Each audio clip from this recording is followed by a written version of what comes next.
welcome all you Fernandos and Waterloos. It's another episode of Cozy Quilt Cinema. I'm Michelle. And I'm Beth. Every week we snuggle up on the couch and we watch a movie. Then we share that experience with you, tracing the emotional thread from our first watch to how it resonates with us today. So grab a blanket, snuggle in, because we're going to talk about Eurovision Song Contest, the story of Fire Saga. Dun, dun, dun. I'm actually proud of myself that I didn't say Dancing Queen in the intro. Because, you know. So it's from 2020. In case someone needs to look it up because they don't know what Eurovision Song Contest, the Fire Saga, which one that is. It's the 2021. There's others? No, I'm just saying. Okay. In case there was. We don't know what the future may bring. It was early pandemic days. Yeah. It was a dark time. But this was a really nice little bright little sparkle of sunshine. It was a piece of disco ball that made its way into our lives through the pandemic. And I have to say, I'm going to talk about, first of all, I want to talk about something that really has nothing to do with Eurovision. Okay. But in a way it does. So, Minnesotans. Minnesotians? Yes. Minnesotans. I think it's Minnesotans. I'm going to just say yes every time. Are currently standing in the ice, facing off with ice. And I just want to say how brave and how fantastic you people are. We're very proud of you. Standing up for what is right, and that others coming into the state who are able to be there, who are standing against fascism, against this white supremacist push. It's just inspiring. And I urge all of you to see that example and follow it, and to serve your fellow man and not some ideology that is exclusive rather than inclusive. And I gotta say, you know, when I thought about the possibility of a future civil war, Minnesota was not where I was thinking it was going to start. But bravo for like exceeding my expectations. I don't want it to start off a civil war. Oh, I don't want it either. We aren't the ones who get to choose that. No, but honestly, I at this point I'm not opposed. So in standing with Eurovision, I want to talk about the people who wrote it. Yes. So Will Ferrell is one of the authors, and it is co-written with Harper Steele, who is a trans woman. And I'm mentioning that because right now there's a lot of legislation and there's a lot of federal push to harm trans people, specifically trans women. And I am a trans woman. I want to make it very clear that we exist. We're human beings. We deserve to be on this planet. We deserve to be in society. We, of all people, have not harmed anyone. And we do not deserve the hate that we're getting for existing. We will not stop existing just because you punish us for existing. So I want to be clear on that. And congrats to Harper Steele for writing a great movie, or co-writing it with Will Ferrell, because I really enjoy this movie. I always forget how good this movie is. It is. It is a hidden gem. You know, people think, you know, Will Ferrell, and immediately they're thinking it's going to be, you know, because he does either amazing movies, or he does movies that are like, why? And looking at you, Talladega Nights, at you. That's mine. That's my go-to is Talladega Nights. You know, it's not a good movie, in my opinion. But That's not my favorite. What's the ice skating one? That one's not great either. I know, but it's got Napoleon Dynamite. It does have Napoleon Dynamite in it. So, and it's got, oh my God, the cat's up here. Baby girl. Miss Jingle Jingles. Oh. She doesn't like a kissing, so she'll go away. Yep, she will go away for kisses. Okay, so it has as well Jenna Fisher. Yes. In the skating one, which I can't remember. Yeah, I can't remember that one called either. But, I mean, of course, you know, you've got your heights. Like, what is it? Step Brothers? Is that? I actually never saw Oh it. my God. No, okay. We need to do that one. That's a never saw funny it. fucking movie. It's so wrong. But there's so many quotable lines in that movie. But also, Is it Blades of Steel? I think it's Blades of Steel. I think you're right. I was going to look it up, but I think I just It is guessed Blades it, of Steel. so, I think you're right. okay. But, you know, and then there's like, you know, obviously, Buddy. Buddy. Yeah, No, Elf. Elf. Yeah, Buddy the... I was going to say Buddy the Elf, and I'm like, that's not right. Buddy the Elf. Buddy the Elf. Elf is fantastic. And I actually was in New York when they were doing some of the scenes in the middle of the summer, and Will Ferrell was wearing that, that winter outfit, and so were like half of the extras. And we were going to go into the Empire State Building that day, and we never could because I see this man dressed in green and yellow tights. I couldn't see who it was, but a couple of years later when the movie came out, I went, shit, that's what I saw. That was Will Ferrell's back. That was Will Ferrell's stunt double. Probably. I should have got his autograph. His name was Jim. Oh my God. But but no, this is definitely to me a high on the Will Ferrell schedule of movies. Well, tell me, before we get too far and start going into the cast, tell me how you felt about this before. Okay. And we saw it together. No, I saw it by myself the first time. Did you? Yes. Oh, okay. Okay, so what was happening was Sneaky. it was a pandemic. So let's go back in the Wayback Machine 6 years ago. Whoa. Okay. That is the worst Wayback Machine sound. I can't make a TARDIS noise, so there was that. Hold on. Let me see if I can figure out how to do the thingy. Do it now. Whoa. There we go. That worked. That worked well, I guess. Okay, so I don't even know what I was doing, but I can't if I'm gonna crochet, I have to watch something. Now, if I'm going to watch something, I have to play a game, I have to do some type of craft that I can watch. But when I'm crocheting, I need something to watch on TV. Mostly something that I don't have to Because it's pay. mind numbing. Well, no, it's because I'm counting, but I need to hear something. I need to, something visual, whatever. Okay. And so I was clicking around Netflix like you do, or as our youngest used to say, Netflix. Netflix. And I don't know what made me I think, okay, so what happened was there was like a little trailer that came up. You know how you pause on something for too long and Netflix goes, oh, hey, you need to watch this. And it plays that little trailer. Sure. And it showed the town in Iceland, and it said April 6, 1974. Right. Why would that be a trigger for me? I don't know. April 6, 1974. No clue. idea. I don't think I know why. Do you really want to say it? On air? I don't care. Because it seems like you're just giving a lot away. I'm afraid you're going to start telling us your social security number. I'm not going to go that far. I'm not that person. I don't care about my birthday, though. I mean, there's a lot of people who have the same birthday.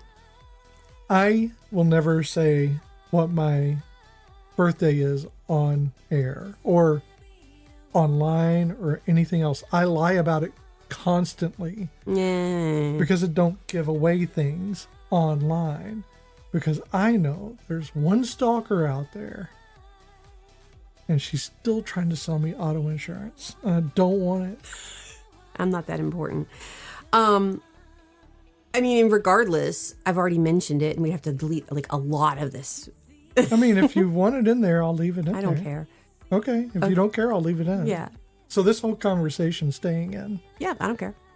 We are just meandering right now. Yeah. Okay. Now you're making sound effects. It's not even on my sound effect board. Okay.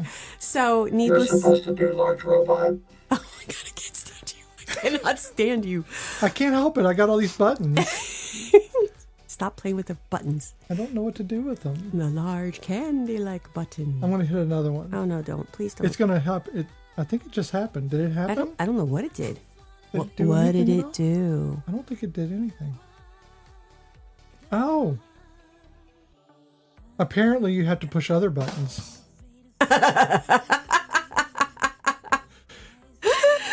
Oh. I silenced the sound effects bar, so I don't know why. It was did that. boom boom. Exactly. Well, no, it worked that time. I just had to turn it off. Okay. So back to Eurovision. Oh my God, what are we even doing? Are we doing a movie? Yes. How did you feel? Okay, so again, April 6, 1974. It was the year I was born, literally the day I was born. And it caught my attention. And usually when you... In Iceland. So people have this thing. It's a psychological brain blah, blah, blah. I used to know all the technological words for it, but I don't anymore. The technological Not technological, the technical is what I meant to say. Okay. But again, I have worked all week with little children and half of them had COVID. I'm a little bit loopy. So... Don't breathe on me. I'm going to throw something at you. So It's as I safer. was saying... I don't know what I was saying. I'm going to smack you. So it starts out April 6, 1974. That is my birthday. That is the year I was born. And we have this trigger when we hear our name or things that are familiar or that are a part of us, that birthdays and stuff like that, it triggers this almost like a warm, happy feeling. People like to hear their name. People like to hear things that are related to themselves, whether they realize it or not. It's just there's a feeling. And I saw my birthday on this television screen and I went, holy shit. And then the movie starts playing and it's showing you a bunch of people sitting around watching Eurovision. And I will explain what Eurovision is for us ugly Americans who have no clue, but I'll get to that in a minute. Hey, I'm one of those ugly Americans that Oh, has hush your no butt. clue. So I was like, oh, that's so neat. And then it was ABBA playing or singing Waterloo. And it's the night that they won Eurovision. And it literally rocketed their Career. Yeah, their career, their Sure. stardom. I mean, and I love ABBA. Why are you biting me? Our kitten just randomly comes up, bites me, and leaves. Well, She's a your twat. food. I so- am, apparently. I wiped your butt and nursed you, you little butthead. But they, so they won. And it kind of like was like, oh, I love ABBA. And I didn't know this. And now I know this. And now it makes me love this even more. But by that point, I was already hooked into the movie. Okay. Because even though that little tiny bit, I found such joy with this movie. Even though I am not familiar, and at the time I wasn't very familiar at all with any of the Eurovision performers, I saw some of them that I had recognized faces of, and like went back and listened to their stuff. And there are even now Eurovision, performers that I will go and listen to because I find them very fascinating. I just, it was again a spark in a dark time. We were all forced to stay home. I didn't mind it, but I got to watch Eurovision. Some of you were forced to stay home. Some of us were forced to stay home. I, however, was not. I know, but I some had of to us work. were forced to stay home. How did you feel? Because then I went and said, oh, you have to see this movie. I really don't know which feeling was like the peak. I was actually confused. That was one of my primary feelings. I was confused mainly because the story kept jumping, and we'll talk about that. Yeah. Into failure. Mm-hmm. So I was like, when is the good part happening? But on the second viewing, well, we'll talk about that too. Mm-hmm. But on my initial, I was confused. I liked it. I enjoyed it. I enjoyed it more than I thought I would.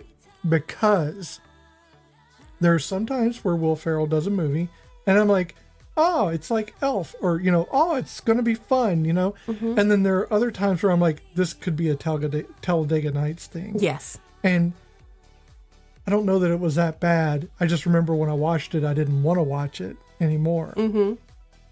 And it could be because, my parents were killed in a car wreck in Talladega. No, it's not true. I almost ran out of gas in the middle of Talladega Forest. That does not equate at all. No, but I blame the movie. I don't know what it is about Talladega Nights that I didn't like, other than I just don't care that much about racing. So it wasn't fun for me. There was nothing about it that, I actually did like the Blades of Steel one, I actually don't know about it. I've never seen it, so I can't. Because it was a lot like Eurovision in a way.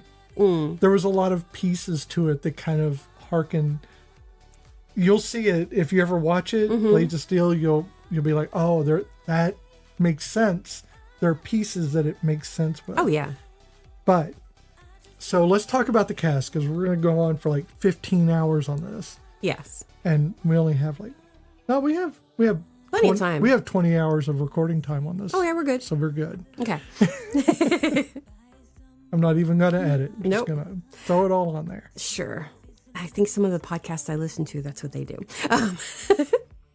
Okay, so this movie stars Will Ferrell as Lars Eriksson. Oh, I just want to say, before we get too far into this, that this movie is my linguistical nightmare. Oh God, yes. No, I'm struggling, and I'm pretty good with pronunciation, but unless I hear it, I am not. So keep in mind, we are both going to butcher these names. I'm so sorry that even like the simplest names, I am going to butcher, like Eric. I didn't even say that right. So anyway, Will Ferrell, like you said, did Anchorman, Legend of Ron Burgundy, which we did on our podcast. We need to do the second part. Elf and Step Brothers. Yeah, there's a second one. We need to do a follow-up on it. Okay. Rachel McAdams, who plays Sigrid, Eric's daughter. That's right. Eric's song. Daughter. Eric's song and Eric's daughter. Well, yeah, but it's not even son, it's song. I know. Which is weird, but it was what it is. Keep in mind, there is nothing truly Icelandic in 90% of this movie. Sure. Except some of the haircuts. Very Icelandic. So Rachel McAdams was in The Notebook, Mean Girls, and Spotlight. Love Mean Girls. Quote Mean Girls so much. Okay, so Dan Stevens plays Alexander Lemtov, the Russian. He is in, and our daughter would love this, Downton Abbey. Yes, she loves Downton Abbey. Legion, which is where I know him from, and Beauty and the Beast 2017. Who did he play in Beauty and the Beast? Teacup? No, I don't know. No. I have no idea. I think he was the Beast. He might be Beauty. Okay. I have no I don't clue. remember now. I just know that he was in it. Okay, so we have, here we go, guys.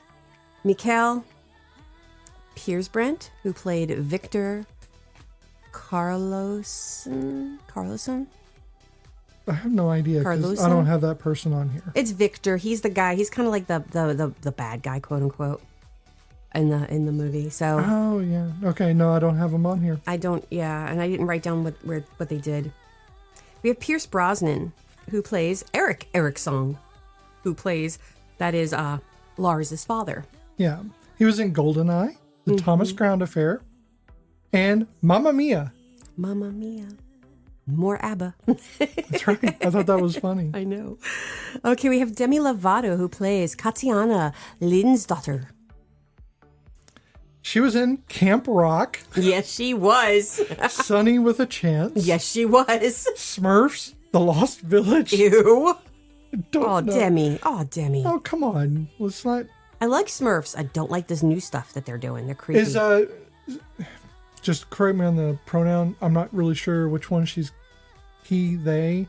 I don't know. They. I mean, I don't know. I think it's they. I think it's they. So I'm going to default to they. Yes. Just to make sure that we're covering the base, because I'm unsure. Yes. I'm sorry, Demi. It is they. If you're listening, because I mean, you listen to us. Definitely listen to us. That we are sorry, and if you can always call us and we can fix that. Anytime I don't know a pronoun, I default to they, so that I can be corrected. Yes, and I'm okay with being corrected. So the next actor on here, I'm going to ruin her last name, and I am so sorry, because woman, I love you to pieces. I'm actually probably going to mess up her first name. Natasia Demetro. Well, I'm glad you did that, because she I don't plays have... Nina, but we know her best as Nadja. Yeah, she's on What We Do in the Shadows. That is the one thing I'm going to have for this. Although we've seen her on other things, we have, and I just cannot. But It was her own show. She has a lot She had her own show, remember? Yeah. But I can't remember what it was called. She's definitely not appreciated, I think, as an actress. I love her. And the fact, and her and Matt Berry together, the chemistry, the arguing. Oh, I love him. I love them. I love him. The problem is I cannot get past the fact that she does not have that accent now. I can't get past the fact that she's not really a vampire. That too. That as well. Although I have no proof she's not a vampire. I mean, she's beautiful. Freaking love her. You know, in the last season, they had to hide a lot of her. Yeah, because she was very pregnant. Yes. Yeah. Okay. With a baby vampire. With a baby vampire. That's how they're born. Ah. So, and so I have 2 honorable mentions on this one because this cast has got like 90 plus people in it. Sure. And a lot of people, we cannot pronounce their names, and I'm so sorry.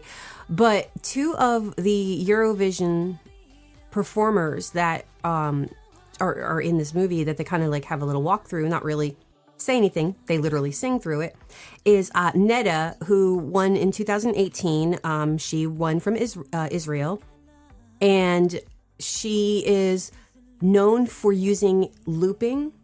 So she does a version of Barbie Girl, very slow, and she records she does the beatboxing, she does all of the sound. Oh, okay. So now I know where I saw her. Yes, I played that for you. Well, yeah, I was like, I recognize her, but I don't know how. She's the one that got out of the car. Mm-hmm, out of the car, yes. Yes. Yeah, okay.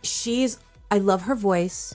I mean, unfortunately, she is Israeli, and from what I did read, she's very pro-Israeli. She has been. Oh no! I know, but not to defend her in any way, shape, or form, but it is it is her nationality, and you tend to back your nationality at times. So let's just go there. I'm not going to badmouth her because, again, she does a lot of good, but she unfortunately does it in the name of a country that is not being very good. It's a genocide. So I'm just. So let's just not even. Yeah. The other person who shows up is Conchita Wurst, and I love it because Conchita won. Conchita is from Austria, and it won in 2014. They were the very first drag performer.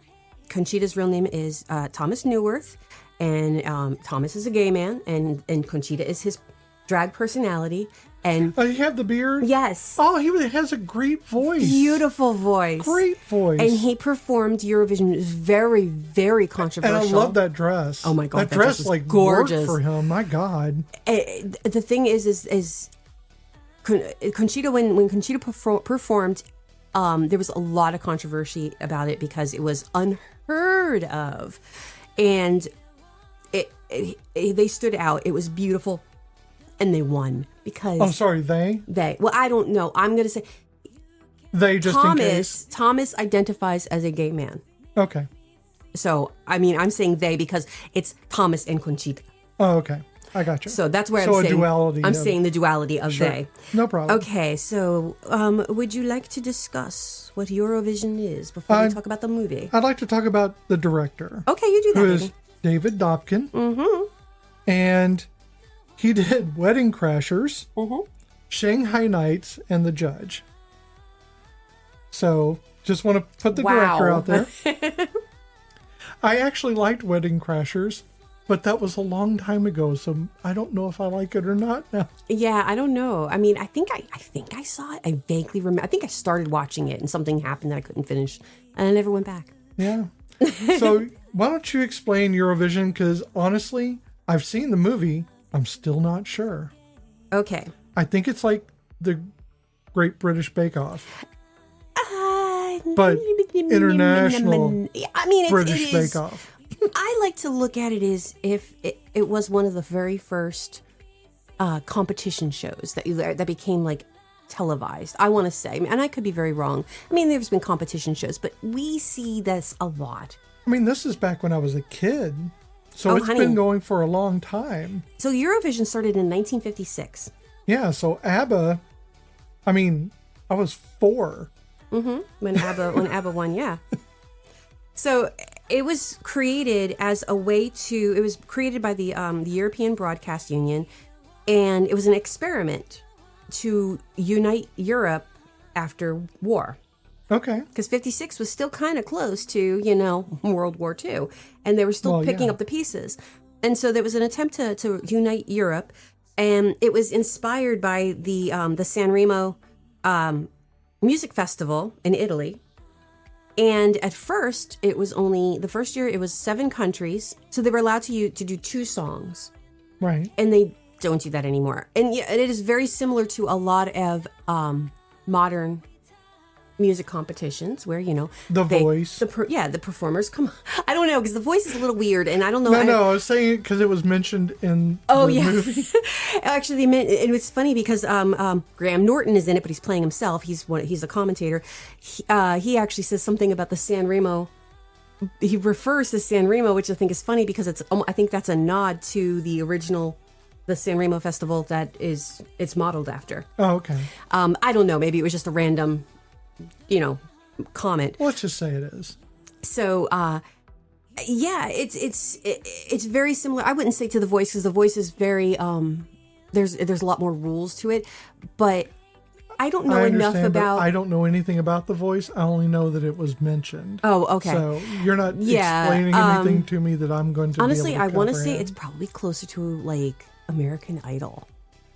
Again, in a sense that well, maybe not even, because in American Idol it's repetitive. They win. It's almost like a beauty pageant where they had their the preliminaries, which is when they performed in Iceland and they won by default, which we'll talk about, and then they go to. Well, they were that year in the movie. It took place in Scotland. So the thing is that the winning team, the winning band, musician, whatever, they win a glass microphone, which is a model of a 1950s style microphone. Yeah. They win. They don't win money. They win their recognition, but their country gets to host the next year's Eurovision. Sure. Which is kind of important to keep in mind when watching this movie. Yes. Because it explains why Victor does what Victor does. Sure. So, yeah, that's pretty much Eurovision. That is like the simplistic version of It is Eurovision. An absurdist take on Eurovision. Oh, and that's also, what this is. The very first year it took place in Switzerland, and Switzerland won. I think controversy. Okay. So Lars and Sigrid are these small town Icelandic or Icelanders. Mm-hmm. And I guess they've spent their entire lives, and you see it at the start where Lars is dancing to Waterloo. And Sigrid also starts dancing as well. Yes. And he actually helps pull her out of her shell. Because apparently she wasn't talking. Right. And I think that this whole thing is just really reminiscent for me of like my own childhood without that other person. Mm-hmm. Because I grew up with Solid Gold. Oh, yeah. With Soul Train. Mm-hmm.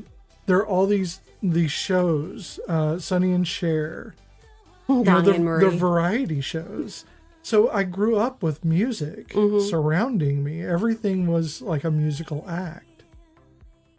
And it's just really reminiscent of that when I see the children at the start of this. Oh, yeah, watching the TV and dance. I can fully emotionally commit to what is happening. Oh, yeah. And the only thing I don't understand is what happens a little later. Okay. When you see Lars growing up and stuff. But right then, I mean, it's like a nostalgic hit. And I know that is probably what they're trying to aim for, is our age group where we grew up with variety shows. Yes. So I think that's, for me, the core of the film is I keep hearkening back to those times and how because as I grew up, I wanted to sing. I wanted to be not in a band. I just wanted to be a singer. Of course, I don't have the voice for that, But that doesn't stop someone from desiring it. Oh, yeah. And I wanted to write music, and I wanted to do all these things that were very I wanted to write plays. I wanted to do all these things, and you see Lars and them still holding on to it as they get older in the movie, and you see that jump to their video in their head. Yes, Volcano Man. Their headcanon video. Yes. So you see this happening, and it's just I wish I had held on to the things like they held on to it. Yeah. And sure, maybe I wouldn't have done half the things I did. I will never be a ballerina. But maybe, just maybe, I would have learned to write music better. I mean, there is that, and there's this overlapping theme in this. It's a love story. It is, but there's a couple of different love stories wrapped up in this. Definitely. And I think it's it's familial. In a lot of ways, it's familial even for the town itself. And it's also a love of friendship, that type of a love. It's a love of, your passion for your, your goals, your dreams. Right. There's a lot of different loves, but it is an overwhelming love story. A love for your country, a love for your, and it's not wrong to love your country. It's wrong to love your country to the exclusion of others and others within it. Yeah. That's where we have a problem. It's great if you love your country. It's fantastic. It's fine to be patriotic. It's not great to be nationalistic. Exactly.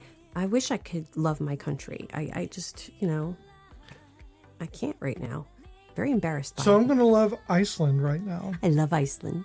So Lars, he starts out very insecure. Mm-hmm. His mother died. Yes, when he was younger. And he's kind of learning to come out of his own shell and kind of pulling Sigrid with him. Mm-hmm. She's a teacher. Yeah, she ends up being a teacher. Yep. He is a parking lot attendant. At first, yes. I mean, that's his job when they're not singing. Yes. And and she's always got 2 drinks, and she sees him and she's like, "You've got 2 coffees," and she goes, "And they're both mine." I think in one of my mutuals is Alex Steed, and he does the podcast You Are Good, which is also, I guess, an emotional journey podcast of some kind. Yeah. They do movies as well and stuff, but he would probably love this film because it started out, I believe, on talking about dads. Mm-hmm. Like father dynamics and stuff within films. Oh, yeah. And this is definitely one of those films because Pierce Brosnan is the father who never fully commits to supporting or loving his child in a direct way. So somebody in later on in the movie says something about him when he leaves the bar, and he goes, "That man's probably got 1,000 children in this whole entire country, and the one who loves him the most is the one he will not acknowledge." Right, because his own son, the one who lives with him, he lives with him until he kicks him out. He seems he's always embarrassed of him. Yeah, he is, because Lars is that guy. He is a bit flamboyant. He is over the top. He's a performer. He is a bit much. But his dad is utterly mortified by everything he does. And it doesn't matter. And he's a fisherman. He's very conservative. Well, when they say salt of the earth, they always mean asshole. Yes, they do. But, he is an asshole. I think he's a quiet man who doesn't know how. Sorry, our cat is being obnoxious. He's a quiet man who does not know how to express himself in an honest way, so it always comes out gruff. It is much easier to take an emotion and ignore what that emotion is telling you and how to communicate it and go directly to the gruffness. Yes. Because it's an easy thing to default to. And I think a lot of men do that. They have this toxic need to hold back any positive emotions and only show the gruffness or the rough exterior. Yeah. As if that is the manly option. Well, I'm gonna go on a darker note. And this is where we lose people. The elves have gone too far. Always do. They always do. Men like that. The not hyper masculine. Yeah, I'm going with the hyper masculine. The ones who think that to be a man is to be stoic, to be brusque. They have this issue with anything that is perceived as feminine, because in their mind, women are lesser. So when Lars is showing that he's dancing in front of the television screen. And he keeps telling him to stop. And he's not listening. Then if you look at the clothing Lars wears all the time, they are not conservative. They're very loud and not like sparkly shiny. That's when stage dress. But that's when when he goes to Eurovision. But even just round, he's wearing. But Sigrid is very similar too. But it's okay for her. When Sigrid starts dancing, when she's you little, mean the colorful? They're very aspect, colorful. yes. But when Sigrid starts dancing, they don't laugh at her. They go, "Oh, look, Sigrid's dancing," but they laugh at Lars, which embarrasses. But Eric takes it as they're laughing at my son instead of going, "Oh, they're laughing at the little kid just being a cute little kid." They see it as he sees it as humiliation. He sees it as humiliation and not people just laughing because he's a little kid dancing. So, but I think with that case, it's definitely, especially when he gets older. So yeah, it comes off like when Lars is an adult that Lars is no fucks that he has to give because he doesn't have any fucks to give. Lars is unabashedly himself.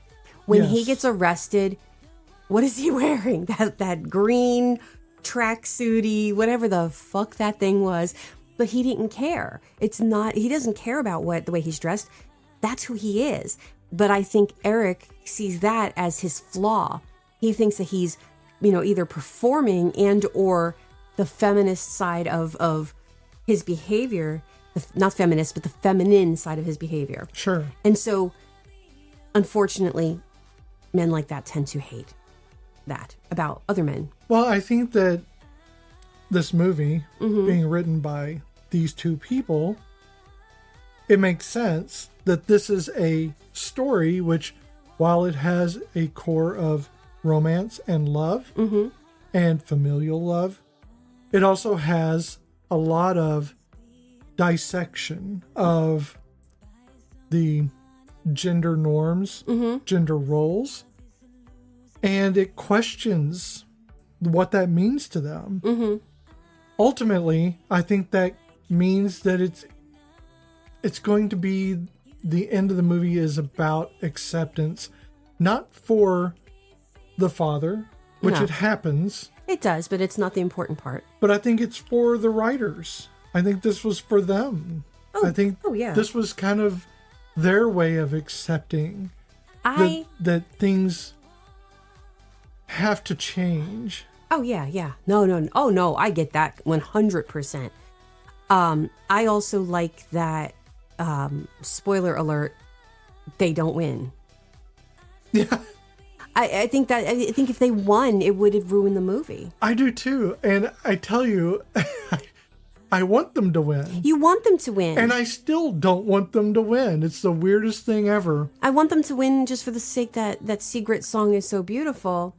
But also, I'm glad that they don't win because, A, it would flaunt it would be a vagrant slap in the face to the actual Eurovision and their rules. You cannot change your song. You have the song. That is your song. You cannot change your song. But I have to say, I love that song. I do too. I do love. I mean, it gives me goosebumps It's beautiful. every time I hear that song. So the only people who actually sing in this movie Yeah, is Will Ferrell and every Eurovision performer. Yeah. But everybody else, all of the actual Eurovision, yeah. winners and performers, but the ones who perform, everybody else is like not. Like, I mean, I don't know about some of the bands, but like the Not Rachel Rachel McAdams does did not sing. And she can, but she did not. Yeah. But Will Ferrell, he sang. And Alexander, did Alexander? No, that Lemtov? I don't think that was his voice. I don't think so either. But let's talk about. But maybe. Let's talk about Alexander Lemtov for a minute. Oh yeah. So let's delve into the Russian of it all. Okay, so he is in the beginning when he's first introduced. He's kind of like the not the villain per se, but He's the de facto bad guy at the time. He's the bad guy, sure. because you kind of look at him, Sigrid sees him and she's like, oh my God, his voice. And she's ignoring the fact that he's up there dancing with all of these men. And you can see that Eric, He's the lion Lars, of love. the lion of love, that Lars is getting jealous. But you can see Sigrid's got little stars in her eyes, not hearts, stars, which is a Right. different thing. But see, Sigrid loves Lars, and Lars said, "We don't want to be like Fleetwood Mac. Yeah. We don't want to be like ABBA. We want to be successful. We want to win Eurovision because see, that's his." His entire life Yes. is focused on winning Eurovision. And while with her, she just wants to make him happy, and so she's. She loves him. what she does, but she also loves him, and she's trying to make him happy Yeah. by fulfilling his dream. But she's also happy being a teacher, and she likes her little town. Sure. And, so it's, she's in this position of, I'm going to do what I need, to help you. I'm happy to be here. But he does not do the same for her. He's very selfish in all of this. Well, he's very centered on what he wants to do. Yes. So he does not really think of others when it happens. And I think a lot of that friction with his father can be attributed to that in some ways. I mean, and think about it. His father knocks him down every time he does something, but Sigrid accepts it. And because of that, he is probably more willing to keep putting, exerting that force kind of over her, control over her. But, and again, I don't think Lars has any bad intentions in any universe. Well, she says it when she's talking to the elves. The elves. That if they win... This movie anybody who hasn't seen this movie just went, the elves? So when she's talking to the elves, she says to them, if we win, if you can help us win, then maybe he'll have time to love me. Yep. And that kind of breaks your heart because you're like, he should be with you anyway. There should be nothing stopping you. It's easy to say nothing should stop you from telling someone that you love them. Yes. That you want to be with them. But I think that's the kind of the thrust of this movie in a lot of ways. And I mean, there's a lot apparently because I keep finding new ones. But one of them is to express love, to actually express it. His father doesn't express it. He doesn't express it. He's learning the same thing from his father that he has been avoiding his entire life, but he's been bitter about or upset that he has never gotten that love from his father, but he's doing it to Sigrid. So this is one of those things, just you have to say the fucking words. And I don't want to say a Billy Joel song or anything, but you need to tell them about it. You need to say the words. If you never say the words, it's never going to happen. My frustration with every episode of Supernatural. Use your words, Dean. Use your words. You too, Cass. You have mouth too. Exactly. Or like every single, there's so many stories or TV shows or movies and the couples don't talk and I don't understand because I never stop. But I think that's one of the things is it has to be that way for there to be a story. True. So without the withdrawal or the withholding, actually, of the emotion, there's nowhere to go. So if they all just express themselves, there's no movie. That's true. Or it's very short and they just sing Jaja Ding Dong the whole time. Jaja Ding Dong. I don't want to hear any more songs. Just Jaja Ding Dong. Play Jaja Ding Dong. So that's my Icelandic. By the way. So Jaja Ding Dong is not a song. Does not exist other than in this movie. It is a dirty song. It is an innocent song, but it's very dirty. It just has this like boppy innocence about it, but it is dirty. If you read the lyrics, it's very much limerickal in the fact that innuendo-y and right. Yeah. It's so funny though, and there's one guy who just doesn't want them to play anything other than Jaja Ding Dong, and that's like, well, most of them do not want to hear. They don't want to hear the Eurovision song. They don't want to hear them singing covers of other songs because they do Happy a lot. They sing that one almost all the time, but no, we don't want to do that. So, but back to Victor, because that was our goal here. Victor is Russian, and Victor, he comes off as being Alexander? Sorry, Alexander. I keep saying Victor, but Victor is, the other guy. Fine. We'll talk about Victor later. Alexander is the Russian, and he is... Gay. Oh, boy, is he gay. He has statues because he likes their faces. Oh, he don't like their faces. He likes everything else about them. Well, their faces look like him. They do. They also have very large penises. Yes. So, I mean, there's that too. But he lives a very opulent life. And you can see him with Sigrid, and you think he's after Sigrid. But they go to a club, and she gets blistering drunk because she's got her 2 drinks in her each hand. She's double fisting everything she does. And was not intending for that one, so shut up. And they end up in bed. When she wakes up, he's in bed with her. They're both fully clothed. And she goes, "Were you watching me?" He goes, "I was braiding your hair." She goes, and she sits up and she looks at her hair and she goes, "Oh my God, how long did this take you?" He goes, 6 hours. I mean, he ends up becoming the gay best friend, really. And he's the support system that Sigrid needed. And he's the gay BFF. But And I love that. I love the fact that even though he's kind of the bad guy, because he's kind of trying to split them up. Because he thinks she's better. I mean, well, she is better. She is. That's the problem. Is while it is Lars's dream, it's Sigrid's talent. Yes, and that is true. But there's also another key to this, and it is an emotional key she cannot unlock. Mm-hmm. And her mother tells her. So does Alexander. Mm-hmm. They both inadvertently give the clue. She sings with her mouth. Not with her heart. But she's not singing with her heart. And Lars is the one who has that ability to pull it out of her. Mm-hmm. And that is why the hometown song, I'm going to name it that now, becomes so...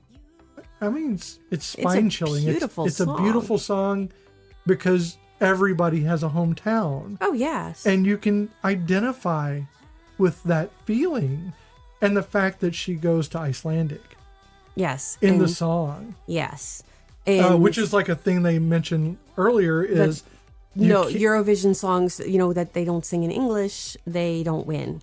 Right. And is what they mention in the movie. And I don't know how true that is, but I've never heard a Eurovision song that was not in English. But I tell you, I loved that it got blended with Icelandic. It was very nice. The people at home listening, and they're like, she's singing Icelandic, and they're so happy that she's doing that. I know, and I think that's just, I just have to imagine that the countries, when they're watching their people compete, that is the feeling that they have. Oh, yeah. And it's not national pride so much as that is someone who is with me. Yeah. They are part of me. That's my people up there. That's my community.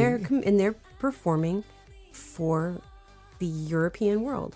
Yeah. Do I think that America should be performing in Eurovision? No.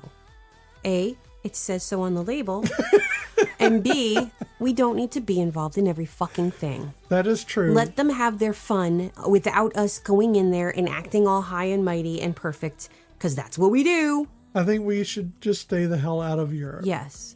What is funny is the only year they did not have a Eurovision competition, was the year this movie came out because of the Oh, pandemic. yeah, because of the pandemic. So 2020 was the only time they were not allowed to have. But they have this movie. But they have this movie And to that's make up good. for it. I mean, that's good. I actually think it's good because they pulled those people in who had won it before. Mm-hmm. So you kind of get this tie-in that Oh, yeah. almost stands in for Eurovision. Yeah.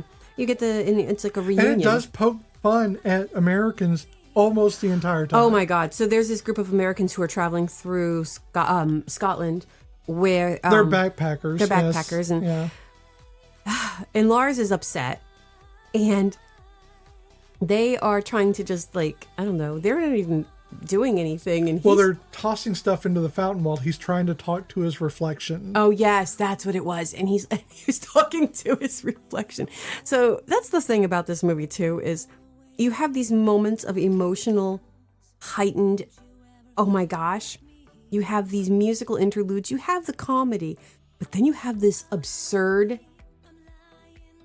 I can't even describe it. I mean, the Demi Lovato ghost is just hysterical. Demi Lovato... And you don't expect it at all. No, because again, you forget that there are these weird... I don't want to say we should say, because the reason why they are a ghost... is because her boat got blown up. Well, the character's boat got blown up. Got blown up. Katiana. Because...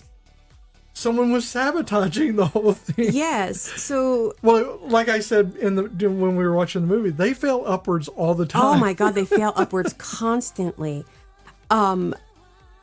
Yeah, so briefly, without giving away too much of the plot, because unfortunately, to say anything, you're going to give away the plot. We really recommend, if you've not seen this movie, go watch it and then come back and listen, because we want you to listen to us, but we don't want to have to keep holding us back about, like what we're saying. It's been 6 years. It has been 6 years. Okay, go watch the movie and then come back and listen. Yeah. Or just accept the fact that we're going to spoil the shit out of it. You can enjoy a movie while knowing what happens. I mean, I don't have a problem with spoilers, but a lot of people do. So, Iceland is picking their performers for their Icelandic, basically their elimination round to pick who's going to go to Eurovision. And they know it's going to be Katiana Lindsdottir, and that is Demi Lovato. And she's beautiful. She's blonde. I honestly watched the movie the first time and didn't even dawn on me that it was Demi Lovato. Not because of the character being not, because she's beautiful, but the blonde hair threw me off, and I just didn't see her face in it, with that whole, she just didn't look Icelandic to me. I mean, Demi Lovato does not look Icelandic. This character does. So, the Fire Saga is randomly picked out of a box. Just because they didn't expect anyone to go, because it was going to be them. Yes, and they needed another person. Yeah. They needed another group. So they go... They perform. There's, as usual, a technical difficulty. Lars falls out of his harness that didn't get hooked on right, and they are laughed off the stage pretty much. And they are so upset, heartbroken, knowing that this is it. They're not going to make it to Eurovision. They were invited to the after party, which is on a boat. On a boat. And they're sitting in there on the docks, and the boat is off in the distance. And they're talking about, not winning and how sad it is. And how they didn't get to go to the party. And they didn't get to go to the party, and the boat blows up. And there comes body parts raining down. And one of them is an arm with a distinctive ring. That was Katiana's. And bracelet. That was Katiana's. So... needless to say, they win by default. And it's so funny that they're sitting there talking shit about them, and they're standing there like, I can't believe that we're going to let these two freaks go to Eurovision. And then it pans over, and they're standing there listening to them. They're just terrible. Yes, they're the worst. And then they're just standing there, and they're happy. They're happy because they're going to Eurovision. And so they go to Eurovision, and before they get to Eurovision, when they're actually going to go to the first competition, Sigrid goes and talks to the elves. And so apparently this is a thing, according to this movie. I don't know if it is a thing. I mean, I think it is. There's a big... No, there is. It's in their folklore, yes. So she goes to these little houses that are in the side of a hill, and she's bringing little whiskey bottles and snack foods and stuff like that. And she's talking to these little houses because this is her offering to the elves. And she's asking them to please let them go to Eurovision. And like Beth had said earlier, you know, let him love me and da-da-da-da-da. And have a child. And have a baby. And because that was her like throwaway at the end. And she goes, and we can have baby. It would be great if we could have a baby. That would be great. And so when the boat blows up, Lars is going, you know, he's like, oh my God, oh my God, oh my God. And she goes, the elves went too far. They've gone too far. And so that's become like a joke in our house is the elves, they've gone too far. When chance or circumstance changes things radically. Yes. Or just something stupid happens, yeah. So they end up going to Eurovision, and that's you know shortly that's pretty much it. They go to Eurovision, and you can see though the changes of Lars. He goes from, I mean, he's always kind of manic, but he goes from manic to, I'm going to let everybody and anything that is going to be cool and new influence our music, because she wants to keep the song the same and he wants to add these beats. So he hires, or not hires, but he's got this K-pop guy there. And it's so bad because they're making fun of his Korean accent because, what does he say? Oh, they're like, so what do you think about this song? And he goes, it's presh. You know, you got to go with the flow. And it's like, that's not cool, man. And it's not cool. I mean, I get what you're doing, but it's not cool, man. But then again, they're, you know, two Americans who are trying to do an Icelandic accent. So there's that too. So the whole movie's full of fucked up shit, but you know, it's still good. Because it's not offensive. Like it is, but it isn't. I mean, we're Americans, so yeah, it probably is to somebody who lives there. And well, I'll say that for as far as I can tell, that this film really does treat Iceland as with this like really tender. It's a love story to Iceland. Yeah, it's a very tender care. While they do make fun of the people in it, it's not making fun of them for being Icelandic. It's making fun of them for being people. Oh, yeah. Because people are the same wherever you go. Some people are petty. Some people are stupid. And some people are assholes. And they cover all of that. The committee in Iceland. They're all assholes. They're all like very dickish to Lars and Sigrid. And yet they keep cheering them on because it's all they've got. Yeah. And Victor, who is not wanting anyone to win, is the only bad guy in this movie because Alexander is not the bad guy. Nope. Alexander is just, he's kind of a foil at first for Lars, but he really isn't. He's just like the gay best friend for Sigrid. And what gets me is at the end, Sigrid's like, are you gay? Yeah. And he goes, no, I'm Russian. There's no gays in Russia. Yeah, and that breaks your heart because you know he is gay, and you know, but he's hiding it. But when what's her Mita, she takes him. She's like, come to Greece with me, and he's like, I do like the statues. Yeah, but it's sad because ultimately he's always going to deny that part. He'll have to hide that forever. Despite having all that money. And being able to travel the world and be free in other parts of the world. Sure, away from but he that. can't do it at home. He can't be who he is at home. And that is definitely the Russian creed, as passed down by Putin, who is as bad a dictator as any that's ever existed, really. Yes, really. That wasn't the challenge. That wasn't the challenge. Yeah, I think the land, the people, the folklore, the elves and everything else are this grounding force in the movie. And I know it's weird to say that folklore really is a grounding force, but the elves are helping. Yes. You literally find out. I don't want to give that away. No, that's I don't want to say what happens there, but the elves are definitely helping in some way. But I have to say though, when Victor sees Lars putting out little things for the elves because he's doing it for Sigrid, he's like, I could never understand Icelandic people and their love of these elves, or their belief in the elves. And I love the elf idea. I mean, My love of the Fae. Check out our other podcast, Folkloric. I love the Fae. I think the Fae are fantastic and very, very scary. And you should always respect the Fae.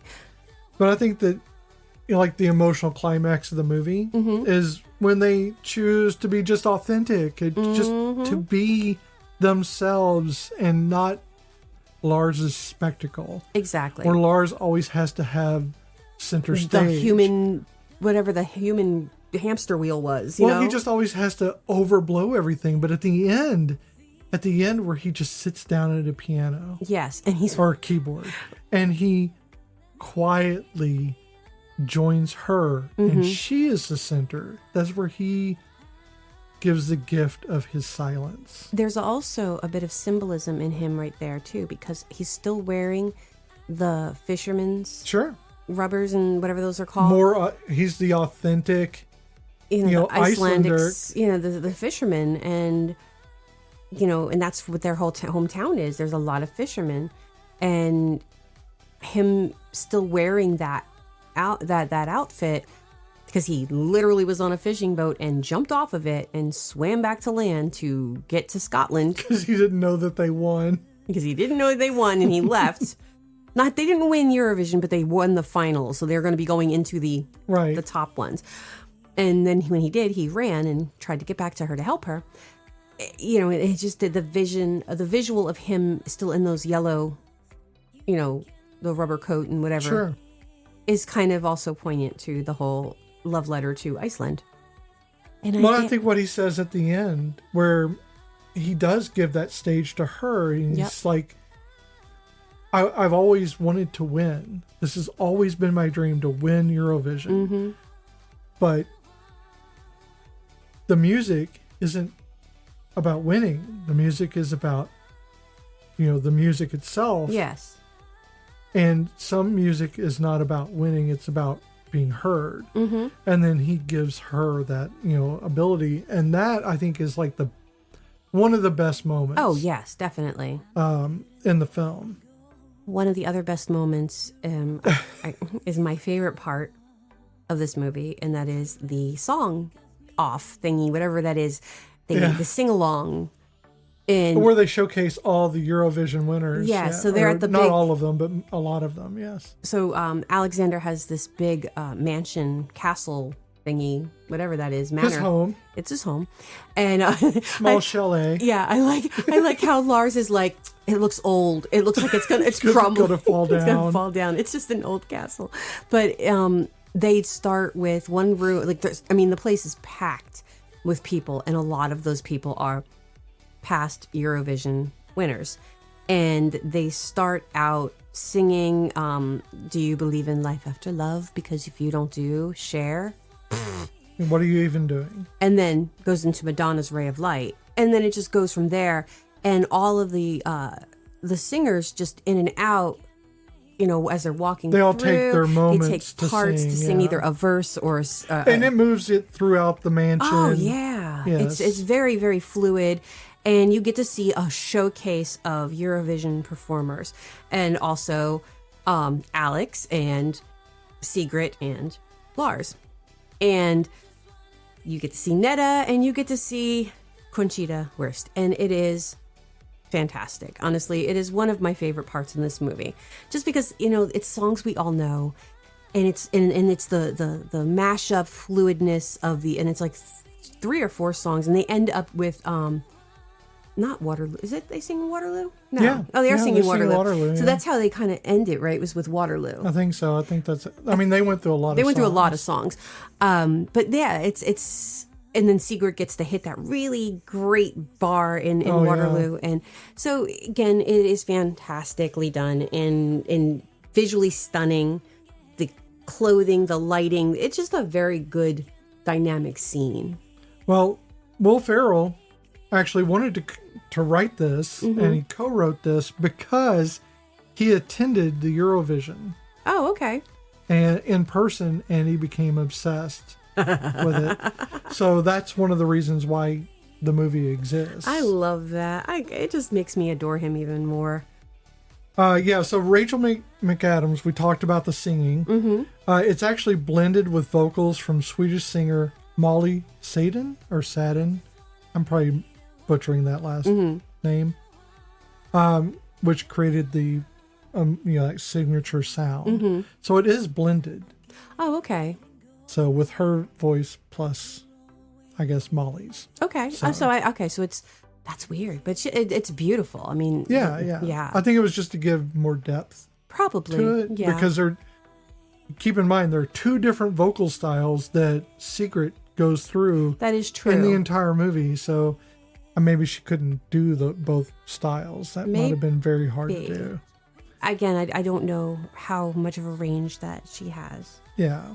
And the L subplot is definitely inspired by real Icelandic folklore, where a significant portion of the population genuinely believes in hidden people. I love it. I love it. Important to be respectful of that, but also you can enjoy it in the film. Yes, because it's not disrespected in the film in any way, shape, or form, other than Victor saying it, and Victor gets his, comeuppance. He gets his comeuppance eventionally. And we're not going to say when. So could be next year, the year after. You don't know. The only person who sees Katiana's ghost is Lars, because she appears. First, she scares the crap out of him, and he runs. And the second time, she's warning him of the same things, and he's like, "Where have you been? Because it's done. It's over. It's it happened already. I'm not sure what you're warning me about, because it's not. He can't do anything. Because ghosts are not omniscient. They don't know." They were in the other freaking... And what's so funny in is another country. But she's like, oh, bump, she's gone. It's such a good movie. I love her honest to God shock when the countries are giving their points. And then she gets it starts getting the points for Iceland. Yes. You really feel like she's surprised. I mean, that is some good acting. I mean, I am very... Yeah. I mean, because you feel on the edge with her the whole time. You're like... She's beat up. We know. She was almost choked to death. I mean, we've seen this movie. Oh, yeah. We knew she was going to get the points, but you still get on edge because you're watching her face. Oh, yeah, because she's so... I mean, again, Rachel McAdams did an amazing job with this. She's just so... Well, it's because her face is so open during the entire movie, and at this point, she's in pain. Oh, yeah. But literal pain, too. Not just emotional pain. She's in literal pain. But she's stoically in pain. So this is a change for her that you don't ever see that side of her at all. She's doing the Icelandic stoic male role. Yes. At this point, where she's... just keeping the stiff upper lip. So they do their performance, and everything that could go wrong goes wrong. Technically, I mean... Lars Lee, yes. And he leaves, and he wants her to come with him, and she's like, no, I'm going to go back in there, and I'm going to take my comeuppance, I keep saying comeuppance. I'm going to deal with... She's going to face it. Yeah, because, with an Icelandic stiff upper lip, and she does, and he leaves.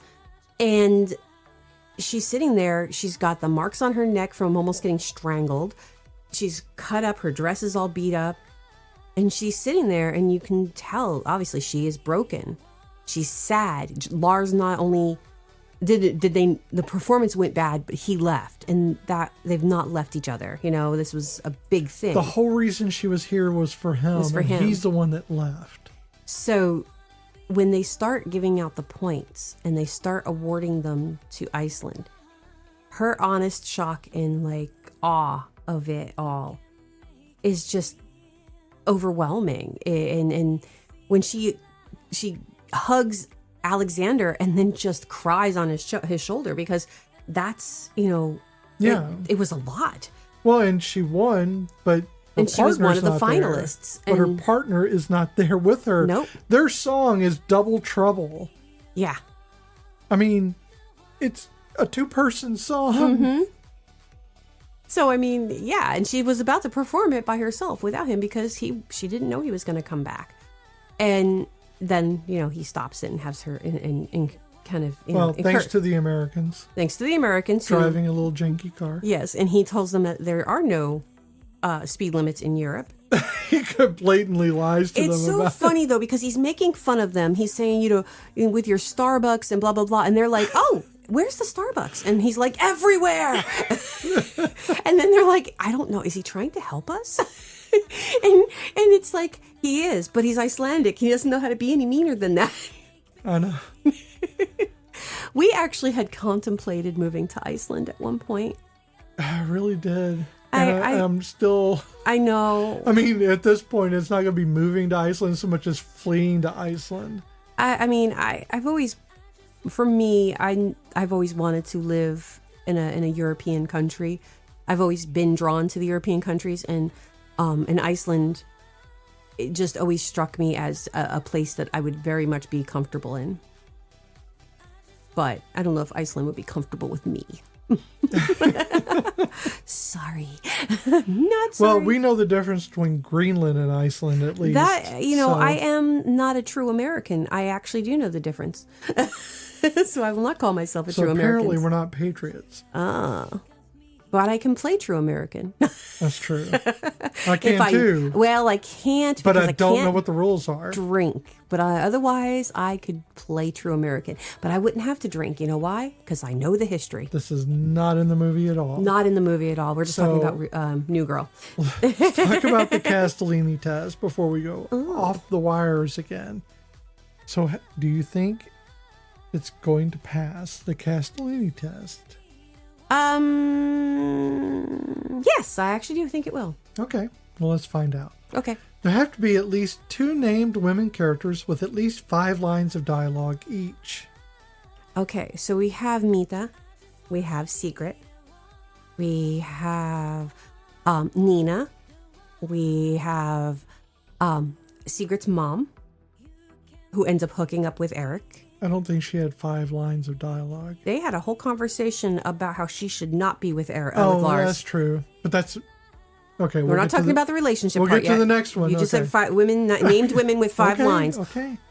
I think we have plenty. Okay. Well, I was going for the whole gamut. Okay. Those characters must have a conversation, not necessarily with the other woman, either not about their partner or with their partner, future or current, and not about their relationship. So while Sigrid does talk to Lars about their relationship, not every conversation that they have is about their relationship. A lot of times it's about the music. It's about the music. When Nina is working with them, it's not about relationships, obviously, because she's there to be their choreographer. Let me try to think. She's talking to them about their relationship to movement. Yes. So I'm going to hit you with my fidget. So yes, I think that at least. Okay. Yeah. At least one of the women has to be integral to the plot, meaning that if she were written out of the film, it couldn't reach the same ending. Well, yeah. If we didn't have Secret. Right. She's the heart. Yeah. I mean, Lars is the heart. She's kind of the voice. He's a wonky heart. Yeah, but she's the voice. She's the voice. Yeah. Okay. It passes the Castellini, but we have a couple that we added on our own. Is it inclusive, and how? It is actually, it is inclusive. While I do not see anybody of any ability beyond normal, quote unquote normal, there are no disabled people that I could see in the movie.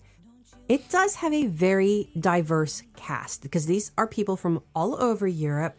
We have people of color. We have people of binary, different gender, different sexuality. We have so many flavors in this movie. I don't know what the binary was, but you mean there were like people... gender binary is what I meant to say. I just said binary, not ones and zeros. They're not 2 revolving stars around each other.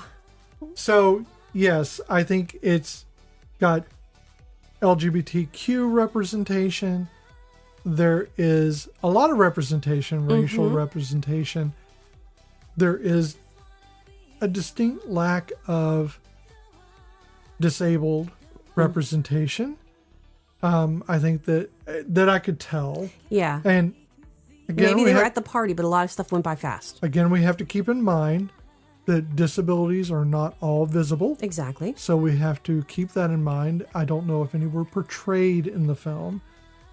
But yeah, so it was fairly inclusive, not all encompassing. I mean, drag queen alone, that having a drag persona as a winner, and and there are people in, again, we don't know, but there were definitely singers that you could question, and you could be like, but and also Alexander. Right. Even like I if said, he's LGBTQ deep, representation. Yeah, is even there. if he is deep in that closet, he's there. Sure. Just got to move the old coats. So how does it rate when put up against Tremors? Oh. See, I want to say 9, but I'm going to say 8. Why is that? I don't know. I just feel like Tremors is... Let's keep to the spirit of Tremors, not so much as it's not an action film, obviously. No. So, okay, keeping with the spirit, I'll stick with my 9 then. My 9. No, I'm just asking. I'm looking for clarification. No, I think that not it's... questioning your rating. No, I definitely think it's a 9. I think that we've got a great cast. We have a great soundtrack, even with the songs that they make up for the movie. Jaja Ding Dong. It has a great story, and there's just so much about this movie that is to me good. Okay, I am going to say it is an 8.5 to a 9. So yeah, we'll go with a 9.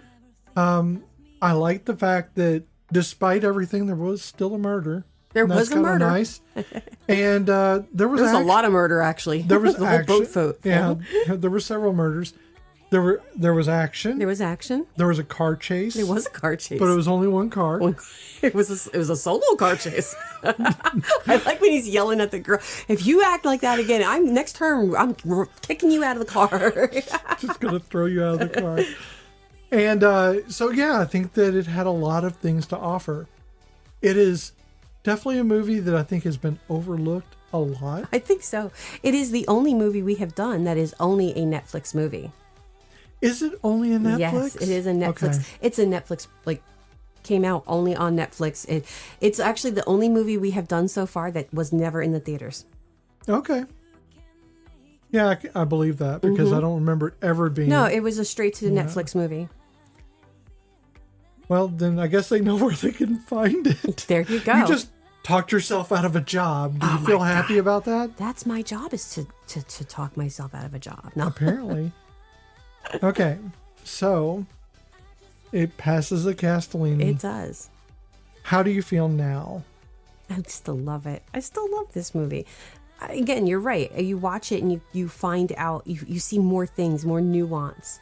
I forgot how sad Alexander is at the end. Not himself, but the concept of what he has to go through, that there are no gays in Russia. And I don't remember him saying that the first time I saw it, the first couple times I saw it. But it did hit me this time. And there's just, you get something new from it, but it's still comfortable. It's a cozy movie. It really is. It's a movie I could sit and watch. I know we just watched it, but if you put it on again, it's one of those ones that I could sit and watch again. Yeah. And you know how that does not happen very often with me. But that is definitely one of the ones I could rewatch. Well, there are little pieces. Mm-hmm. I agree. There's quotable bits. Like Nadia. I forgot she was in it. Nadia, I love you. But I think that there are a lot of places in the movie where I forgot they were there, and some are very cringe, but they're there for a reason, because that cringe leads to something. Oh God, yes. And I like that the storytelling weaves itself back to the very start of the film. The crux of it is accepting something. And they still get to perform. They still do what they love. Sure. But they don't have that big goal hanging over their head. Right. They get to be themselves, be their, live their life. But it really essentially comes back to the very start, where they're just reacting to joy. And I think that's the biggest thing is finding your joy. And this movie is about knowing the difference between finding what drives you, finding what makes you successful, and finding what brings you joy. And I think joy is more important than success. Oh, yeah. And that is the heart and the soul of this movie, is your joy is more important than your success. Well, I tend to say this to you a lot because I craft. I like to craft. And you always say that you're not good at it. But it's not about being good at it. It's about enjoying it. And I know for you, you would not enjoy it unless you were good at it, because that's a hang up and that's your I have a perfectionism issue. Yes, and I get that. But the point still stands. It's the same thing. It's not about perfecting and making this thing to look perfect. It's about the enjoyment of the craft. But that's something I'm learning, or I'm deconstructing my perfectionist issues. Over time. That's one of the things about this podcast. It is not perfect. And I have to accept the fact that I am not great at everything that I'm trying to do, that I really want to be good at. I am never going to be able to play a guitar as well as I want to. And I'm never going to be able to make a podcast live up to the standards that I have. Just because I want something to be perfect doesn't mean it will be perfect, no matter how hard I work at it. But what I can do is enjoy what I'm doing. Find your joy, folks. And this is something I enjoy doing right now. This is a hobby. I would love for this to be more, but I am enjoying just the act of talking to you, talking about the movies that I love, that you love, or movies we don't even like. Sometimes we find a movie we hate. And I enjoy doing that. That is something that I get to cuddle on the couch with you and watch movies and then talk about it. That is like the best thing in the world to me. And so let's move on. So before I start crying. Okay. Well, as you all know, if you would like to watch this movie, you can find it on Netflix. Boom, boom, boom. There you go. You could have done that. You already did it. Yep, you did it before. You did it earlier. I know, but I did it officially. You talked yourself out of a job. I did it officially this time. Oh, I gotta say though, there are some turns of phrase that I think are funny in this movie. Like when they first see Alex on the stage and Lars calls him a sex player. And then later on, when he thinks that she slept with Lars and she thinks that he slept with Nita, and he's going, I'm sex nuts. I'm gonna sex all of you here. And he goes, Nina, and she's like, no. And he goes, okay, Nina's out. So what are you Theo. Theo, yeah. And then he's like, you, the guy over here. I don't know you. I can't read your name tag. That was Theo. That was Theo. But later on, when he's talking in the fountain, and he's looking at his reflection, and he's talking to himself. And and his reflection says, you never had a chance with Theo. He goes, you're right. I never did. That's such a stupid movie, and I love it. There are some movies that he just hits on all cylinders. And I think this is one of them. Where you just keep hitting all the great notes in it. It's almost like he knows what he's doing. You would think. Do you remember the little skit that he did years and years and years ago where he answers the door and the landlady is the baby and she's just talking baby talk at him and he's going, you're a foul mouth, and he's like, oh my God, like, I will get you your rent. I never saw I'm gonna have to find that for you later. It is hysterical. Okay. Thank you for joining us for Eurovision 2020, in which there was no Eurovision. This has been Cozy Quilt Cinema with Beth and Michelle. We loved having you in our blanket fort as we share the emotional highs and the lows the movies can leave lingering within us well after they are over. Keep those feelings going. You need to follow us on Instagram and Blue Sky at Cozy Quilt Cinema, or send your feedback and personal reflections to cozyquiltcinema@gmail.com. You can always find our episodes wherever you listen to podcasts. Please consider subscribing and leave a rating to help this community grow, because we really want to take this out to more people so that we get more listeners, so that we can I don't know, have discussions. That would be nice to be able to have group discussions. Oh, we would love to do live shows and yeah, to be able nice. to travel and just to do this. I mean, that's ambitious as hell. oh yeah, but I mean, I would love to do a live show, like live stream, in which we can talk about the movie with people while we're watching the movie. That would be fun. Like a community, yeah, diss on all of us talking. On Can't Hardly Wait or something. All of us talking shit about it. It would be funny as can be. So, next week, here are your clues. Kevin Kline turned down this movie. Jeff Bridges was turned down for this movie. This movie also won an Oscar for Best Visual Effects, beating Aliens 3 and Batman Returns. And for your third clue, Tracy Ullman is seen in the trailer, but was cut from the film. I don't know what movie this is. You picked it out this time. I know, and I'm still grasping for what the hell it was I picked out. Oh my God, you picked it out. Jaja Ding Dong. Jaja Ding Dong, Ding Dong. The L's have gone too far. You're just going to throw out every slogan? Just the two. You just can't. I only know the two. We'll leave one out. Tape one back. Play Jaja Ding Dong. There you go. We'll do that one. Bye. Bye.